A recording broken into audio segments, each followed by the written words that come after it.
On today's show, singer-songwriters Kristen Renee and April Joy, and musician, producer, photographer Brent Jones. Join me as we learn more about these hidden gems of London.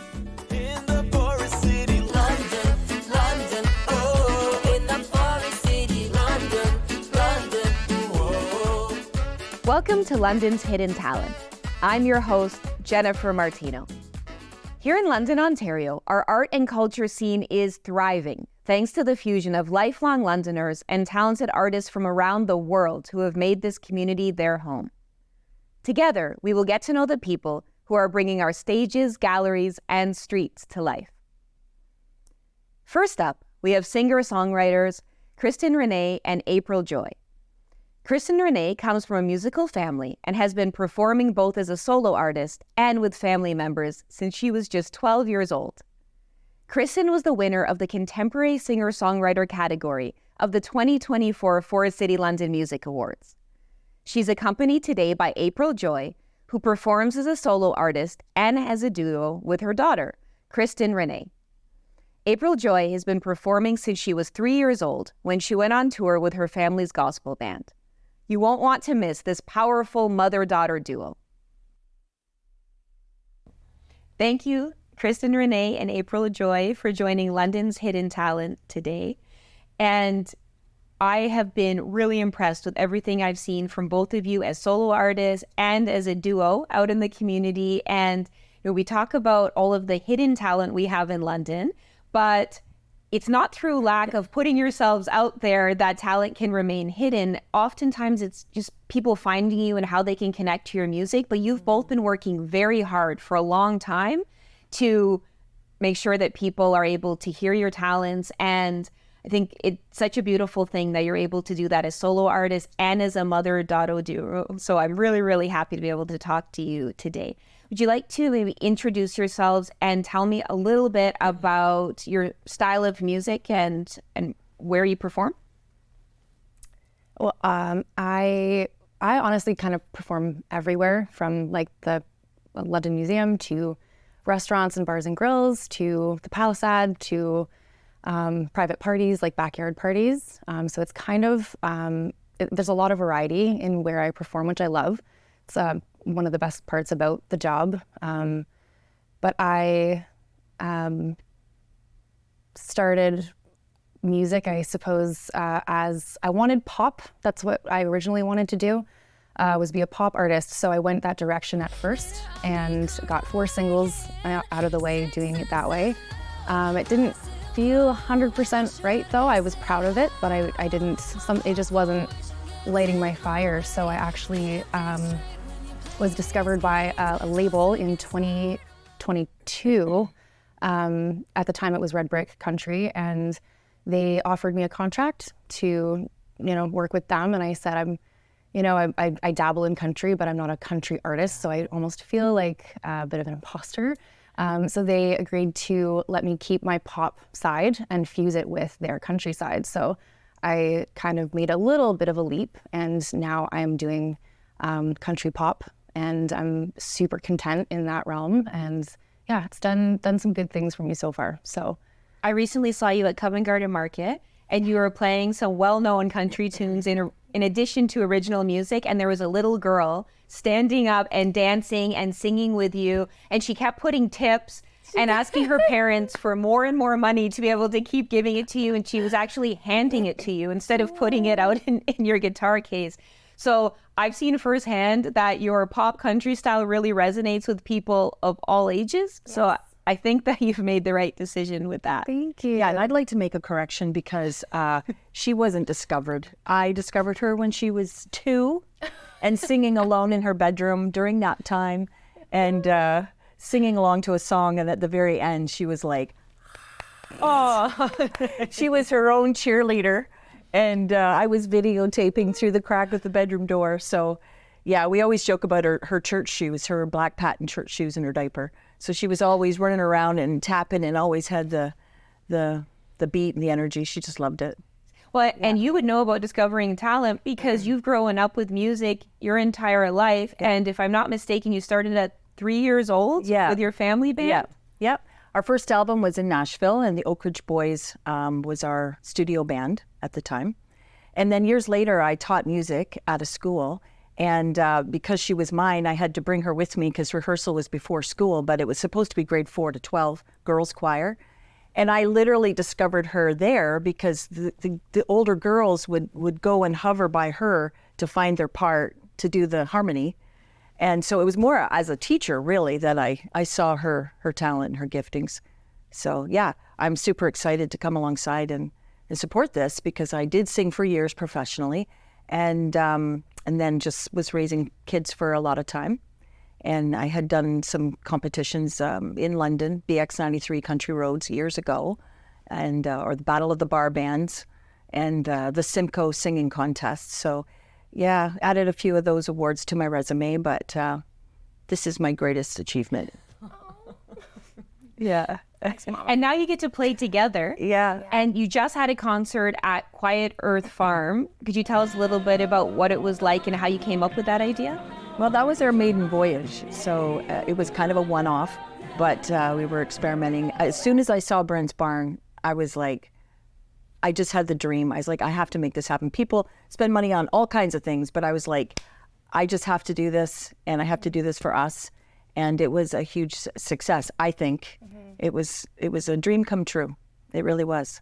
Yeah, well, we were even saying like music is our sport. It's, hockey is, people put a lot into that every single year. And we have just sort of recently started to feel the importance of doing this. It's the concert itself wasn't necessarily just to have a concert. I mean, we've been doing music our entire lives, but the meaning behind the concert was what we wanted to push, because our circle right now is all kind of experiencing similar things with just like trying to find their way and trying to stay authentic and do things that they've never done, that they should have done years ago, and just taking the leap into the unknown, essentially, and believing in yourself and betting on your, what you have to offer. So we wanted the concert to represent what it's time for as far as the audience is concerned.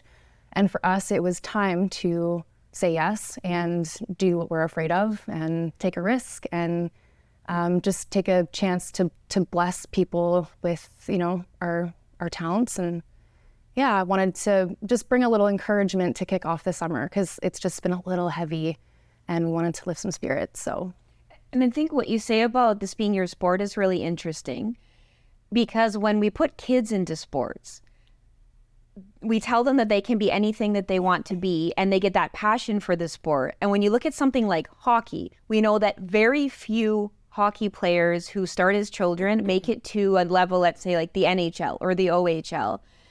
But we don't tell kids, well, if you're not going to make it to that level, then don't bother putting on those skates.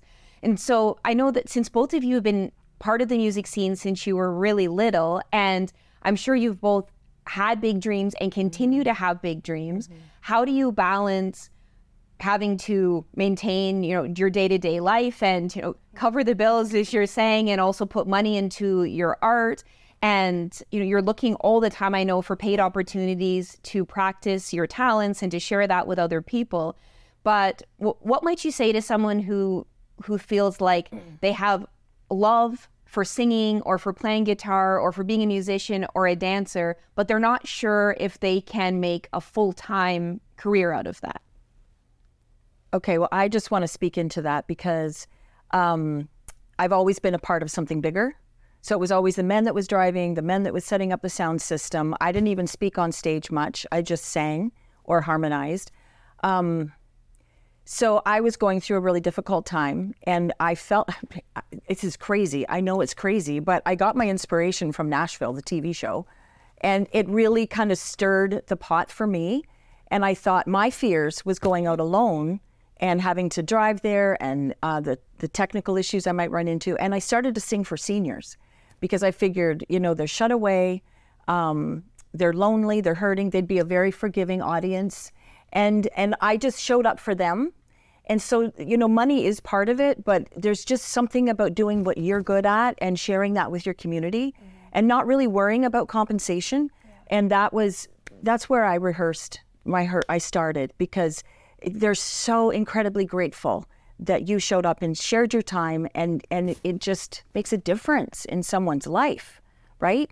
And for me, that's what the music's always been about. It's about inspiration. It's about the joy that it brings and the hope that it brings. I did come from a gospel music background with my 5 brothers and sisters. And so it had meaning. As a family, we did something that made a difference. And it's really, music has really helped us overcome so many trials and tribulations. And Kristen is the songwriter. And so she started to just write about the things that we were seeing around us, people that were being impacted, in extremely painful ways. And when you can share from the heart and let people know you're not alone, you're not alone in this. And I think music is the vehicle that takes us there. Trying to keep food on the table, preserve land while we're still able, show our children that we are capable of great yields every season, healthy soil's the main reason, as it feeds each precious seed that it surrounds. To sustain is our mission. So as far as the day job goes, I've been doing that for years. When Shania Twain hit the scene, I was her age. My maiden name's Edwards. We're both Canadian girls. We were both on the Tommy Hunter show, and here I am, scrubbing toilets for a living, and she's Shania Twain. And I had 2 little girls I had to go home to and take care of. And so all my life there's been that tug and pull. And so I suppose I'm sort of vicariously living through Kristen, because I don't want anybody to lose the dream. You have to have a dream. And I see that when Kristen plays, and you really resonate with little girls. I mentioned the one at Covent Garden Market, but that's not the only time. Every time I've seen you play live, when there are children in the audience, they are right up there at the stage, and they are just beaming, and their eyes are big. And what you give to that little girl when she's thinking about who she wants to be, Exactly. that's invaluable. Or sometimes it's valuable when you're getting all of those toonies and the $5 that she keeps getting. I don't hate that part for sure, but it was very, very sweet. And I have a core memory. I was, I believe, 11 or 10. We were living in British Columbia at the time, and there was an outdoor concert in a Walmart parking lot. And it was Paul Brent, was it? So he was kind of young and starting out, and giving a free concert outdoors, and I was standing right up at the stage just looking up at him, and he looked down at me and winked, and my soul caught on fire. I was like, oh, like he saw me, oh my God. And it just, the rest of the show I was even more glued, because I was like, whoa, like, from one second he's just an icon entity just on a stage, and the next there was a connection, and he was using music as a way to uplift and to cause a stir. And he did that for like an 11-year-old girl, and he's this grown country singing dude. He probably has no idea the impact that had on me. And it was just a look, you know what I mean? He was just being friendly, and I'll never forget it. So I know people will remember those interactions, and it's very important for people to feel seen, especially young girls. That's always been a tender place in my heart for young girls in general, but especially those who come from broken homes and those who deal with body issues and mental illness, like from babies to women my own age and even older. I really do want to promote just healing and mental health, and I feel like joy in music is just the perfect medicine for these situations. Unfortunately, we're just about out of time. Believe it or not, I know it's going really quickly, but I thank you for sharing a little bit about where you're coming from and why you do what you do. And also, it's really meaningful to people to hear that sometimes the person who is taking care of our spaces, like our homes and our offices, and really making our lives livable, because we all need that in our community, is also the person who is shining up under those lights and on this stage. And those aren't contradictions. There is beautiful complement in that. And so if somebody wants to come and talk to you a little bit more about your story, or just wants to enjoy a performance, where could they find you to find out where you're playing live? And also, where could they hear more of your music as soloists and also together? For me, it'll be Instagram mainly. I also do Facebook, TikTok, and my music is on any major streaming platform. So Spotify, Apple Music, iTunes, you can find me there. And we are working on putting out our duo stuff currently. Also, though, I did want to just speak to your last question super quickly. You said, what would we say to someone who wants to pursue music but is a little unsure? I would say, first of all, know your value as a human being before you go into the industry, and also don't make it about money, but again, know your worth. So, but you gotta love it. And if you're in it for money or you're in it for fame, you're gonna set yourself up for disappointment. But if you're already loving the ride, like the journey, you can't fail at that point. So, yeah. Well, I've enjoyed every minute that I've spent with you, whether it's from the crowd or on the stage or here on this set. So thank you both for taking the time to come out today. And there's lots more to discover about both of you and together as a duo. So I really encourage all Londoners to follow you on Instagram and also to listen out for your upcoming releases, to see your music videos, to go to your performances and say hi and make that connection. Yes. Thank you for having us, Jennifer. Thank you. To peace in the unknown.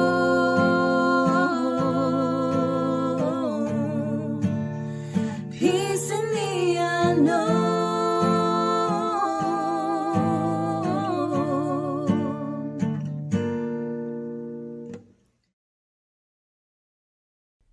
Next, we have musician, producer, photographer, and cultural community builder, Brent Jones. Brent has worked with Grammy, Juno, and Emmy Award-winning engineers, producers, and musicians in studios and on stages around the world, releasing 11 projects and contributing to hundreds of others, while also creating an extensive collection of field recordings captured throughout his global travels. So proud to have Brent Jones joining us on London's Hidden Talent today. Thank you for making the time for this, Brent. We've known each other for a few years now, but it would be impossible for anyone to know about all of the musical projects that you've been a part of and the events and the community building that you've done, because you've had such a rich and active and long career building the local music scene in London. But I wondered if you could tell us a little bit about yourself and also how you got started in music. Well, that's a loaded question, isn't it? Yes. Well, music's certainly been a part of my life since I was a kid. I don't remember a time when I wasn't musical or singing. And I don't have a particular sort of goal in mind for my musical life. It's very much an inspired journey. I wasn't inspired to be a star or the glamour of whatever the music industry or the music world was. I purely was just enamored with music, the art form, and how it made me feel, and how it could be a vehicle for ideas and for healing, and also just for entertainment and enjoyment.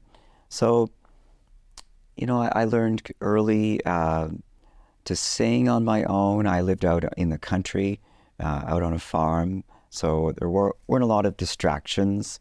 I didn't have neighborhood kids to play with. It was either playing in the woods, or it was playing in the barn, or it was sitting at the piano and writing songs and exploring sound.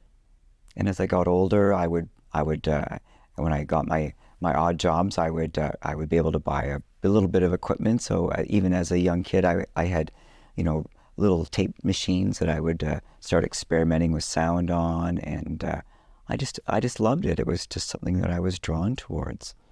And then as I progressed, I decided I would study that at school, post-secondary education. Studied music and theater arts, and I've just let it take me where it's supposed to. I've left it to the universe and followed sort of my intuition and passion, and I'm sitting here today as a result. And do you come from a musical family, or how did you end up having all these instruments around the farm available for you? Well, funnily enough, no, I didn't come from a particularly musical family. There was one particular experience that changed my life and my family's life, and I didn't know I was musical, to be honest with you. It was just, once again, I was kind of isolated out in the countryside. I wasn't around musicians. I wasn't around, the radio was I would turn on the radio late at night and listen to these sounds coming through over the airwaves, and just, it would fascinate me just as a kid. So I was probably was like 10 or 11 years old, and we were at the Western Fair. And they had the Progress Building and all these different setups with all the different, displays from different companies and whatnot. And in one of the buildings, there was a piano display. And as so often, what would happen with myself and my folks is I would wander off because I was always exploring. So they were looking at something, and I wandered off, and they couldn't find me. And they would searched all around the Progress Building, and they walked by this piano display, and there I was. I was like, I do remember sitting. I was 8 or 9 or 10, sitting at the piano playing. I was playing a little tune on the piano, and the salesperson was like, "Wow, your son's really good. How long has he been taking lessons?" And my folks said, "We've never even seen him sit at a piano before." And so it was very odd. I knew how to play the piano just by sitting down at it. So they decided, okay, we got to get this guy a piano. So that led the evolution to them, saving up and finally deciding to get a piano someday. And that's how it started. And I never looked back from there. Wondering how to bleed once you're broken. Freedom to fear, feeling the hero. One day you'll be a god of the galaxy. It's so interesting to hear about how Quiet Earth Farm had a part in allowing you to experiment and play with music and try out different instruments and different sounds. And that's something that you're able to do now for other people by inviting them into the farm. Could you tell us a little bit about what Quiet Earth Farm is like today? Sure. That's no problem. Well, it certainly has evolved from what it was as a kid growing up. About 15 years ago, we had started a music festival out at the farm called Back to the Garden, and that was in coordination with Pete Enemy from the London Music Club. I played in Pete Enemy's group, and that sowed the seeds of where we are today. We started with a music festival, and that ran for about 11 years. And the concept of Back to the Garden was, it was originally inspired by our very local community called Banner, Ontario. It was just a little hamlet. There was a church. There still is a church, the town hall, the local store, about 10 houses. And every summer they'd have the Banner Garden Party, and all the neighbors would bring over their instruments, or they'd bake pies. There'd be a wagon for a stage. And that really inspired me as a kid, that real community sort of coming together of friends and neighbors. And so, unfortunately, it did not continue. I think in the 90s it stopped.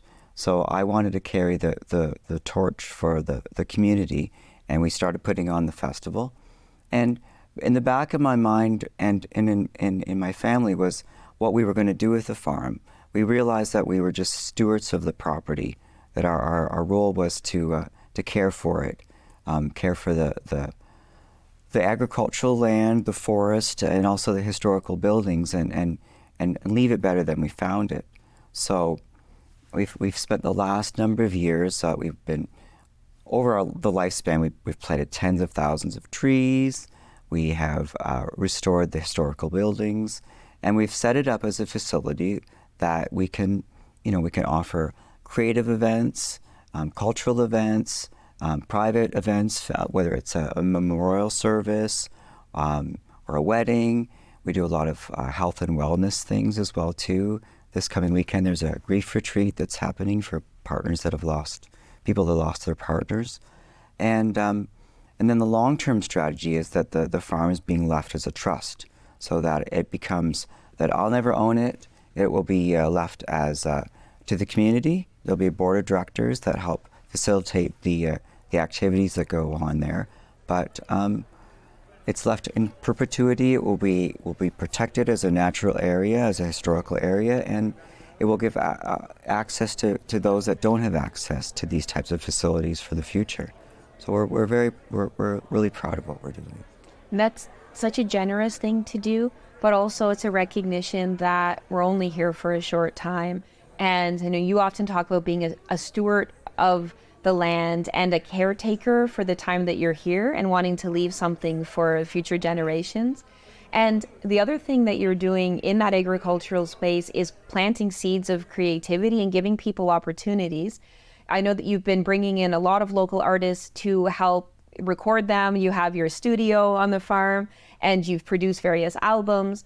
And then with the concert series that you're doing, that will actually be broadcast here on Rogers. It will, yes. Quiet Earth series.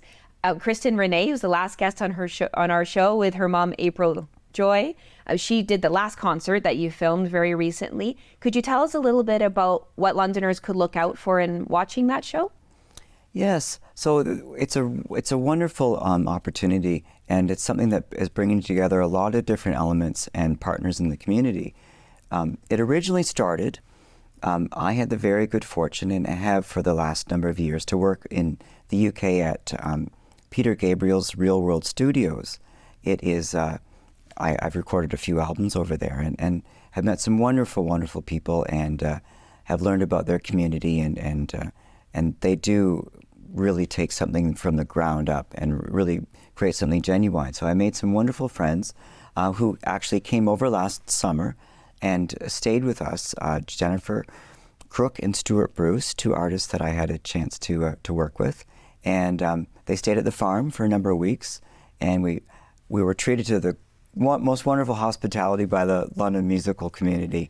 Everyone was so welcoming, and on their last day, they did a concert in the barn, and we filmed it with the help of Mario Cercelli from the Digital Creative Arts Center. And I got a lot of really nice response from that. And that led to, how about we do a series at the farm? Like actually plan it out and try and make a bit of a consistent sort of itinerary, which we've done. And they will be edited and they'll be broadcast on Rogers in the winter. And once again, this is a partnership with local musicians, with the Digital Creative Arts Center, with Rogers TV, and also each episode is also connected to some type of community organization, because I think that's very important. So for Kristen and April's show, that was for Reforest London. We had Greg Williams, a wonderful sort of alt-country artist, and that was for the Dorchester Fair, their children's program. And just last week we had Hoxie Workman and Michael Trujan, and that was raising money for the Scouts Canada, for the 45th London Scouts troop. So really positive experience that we're having, and having lots of fun doing it too. Thank you so much for taking the time to tell us a little bit more about it. If people would like to see what's coming up at Quiet Earth Farm or learn more about your musical projects, how could they do that? They can go to the website. There's a website, quietearth.ca, and a Facebook page, Quiet Earth Productions. So you can check that out, and I do my best to keep it up to date. Often we're very busy on the farm. We're not on the computer all that often, so you'll have to come and experience it in person, really. I would recommend that anyone in London make it out to Quiet Earth Farm for any reason. They will leave absolutely in love with the space and with the people that they find there. But it's called Quiet Earth for a reason too. We keep it quiet, so it's by invitation only. No, it's not true. It's just it's a long-term strategy, right? It's about building for the future. So it's it's important to keep things sacred. Well, thank you so much for your time, Brent, and I look forward to seeing you on the farm. Thank you, Jennifer. Thank you.